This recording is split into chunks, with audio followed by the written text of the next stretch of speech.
Fact news Haryana में आपका स्वागत है। बड़ी खबर छत्तीसगढ़ से आ रही है। Top Maoist commander Madhavi Hidma जो कि 26 डेडली अटैक्स में इन्वॉल्व थे, वो आंध्र प्रदेश में मारे गए। आपको बता दें कि 43 वर्षीय माधवी हिडमा, उनके ऊपर 50 लाख का इनाम था और वो जो दंतेवाड़ा में 2010 में किलिंग हुई थी उसमें इन्वॉल्व थे। आपको बता दें कि जो 2010 की जो दंतेवाड़ा किलिंग थी उसमें वो इन्वॉल्व थे और साथ ही में 2013 में जिढ़म वैली मैसेकर में भी वो शामिल थे। 2021 में सुकमा बिजापुर इनकाउंटर था उसमें, जिसमें सिक्योरिटी फोर्सेस की जान गई थी, उसमें भी वो शामिल थे। आपको ये भी बता दें कि उनकी जो सेकंड वाइफ है राजे, उनको भी इस ऑपरेशन में मार दिया गया। जो डिस्ट्रिक्ट सुपरिटेंडेंट ऑफ पुलिस है अमित बर्दर, उन्होंने ये बताया कि 4 आदमियों और 2 औरतों को इस एक्सचेंज ऑफ फायर में मारा गया, यानी कि पुलिस के साथ एक्सचेंज ऑफ फायर हुआ और उसमें हिडमा की मौत हो गई। इंटरेस्टिंगली हिडमा की मौत, उनकी माताजी जो है माधवी पुंजी, उन्होंने एक इमोशनल अपील की थी हिडमा से कि वो मेन स्ट्रीम में वापस आ जाए और ताकि उनकी रिहेबिलिटेशन हो पाए, और उसी सिलसिले में वो छत्तीसगढ़ के डिप्टी चीफ मिनिस्टर से भी मिले थे। मगर उसी के एक हफ्ते बाद माधवी हिडमा की मौत हो गई है। और आपको बता दें कि 1981 में ये जन्मे।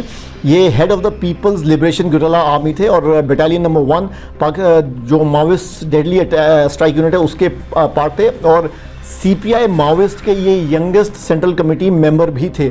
दोबारा से आपकी जानकारी के लिए 2010 का जो दंतेवाड़ा अटैक था जिसमें 76 सीआरपीएफ के जवान मारे गए थे। 2013 में जिढ़म वैली मैसेकर जिसमें 27 लोग मारे गए थे, कांग्रेस लीडर भी इन्वॉल्व थे, ये इन दोनों में शामिल थे। और सुकमा बिजापुर इनकाउंटर जिसमें 22 सिक्योरिटी पर्सनल मारे गए थे, उसमें भी ये इन्वॉल्व थे। तो बहुत बड़ा जो मास्टरमाइंड है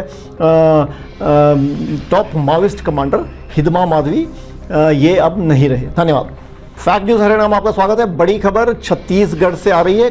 top Maoist commander Madhavi Hidma जो कि 26 डेडली अटैक्स में इन्वॉल्व थे, वो आंध्र प्रदेश में मारे गए। आपको बता दें कि 43 वर्षीय माधवी हिडमा, उनके ऊपर 50 लाख का इनाम था और वो जो दंतेवाड़ा में 2010 में किलिंग हुई थी उसमें इन्वॉल्व थे। आपको बता दें कि जो 2010 की जो दंतेवाड़ा किलिंग थी उसमें वो इन्वॉल्व थे और साथ ही में 2013 में जिढ़म वैली मैसेकर में भी वो शामिल थे। 2021 में सुकमा बिजापुर इनकाउंटर था उसमें, जिसमें सिक्योरिटी फोर्सेस की जान गई थी, उसमें भी वो शामिल थे। आपको ये भी बता दें कि उनकी जो सेकंड वाइफ है राजे, उनको भी इस ऑपरेशन में मार दिया गया।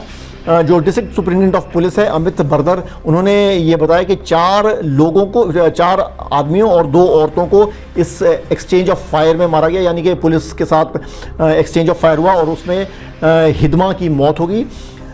इंटरेस्टिंगली हिडमा की मौत, उनकी माताजी जो है माधवी पुंजी, उन्होंने एक इमोशनल अपील की थी हिडमा से कि वो मेन स्ट्रीम में वापस आ जाए और ताकि उनकी रिहेबिलिटेशन हो पाए, और उसी सिलसिले में वो छत्तीसगढ़ के डिप्टी चीफ मिनिस्टर से भी मिले थे।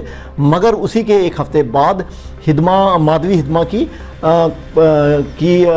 मौत हो गई है। और आपको बता दें कि 1981 में ये जन्मे।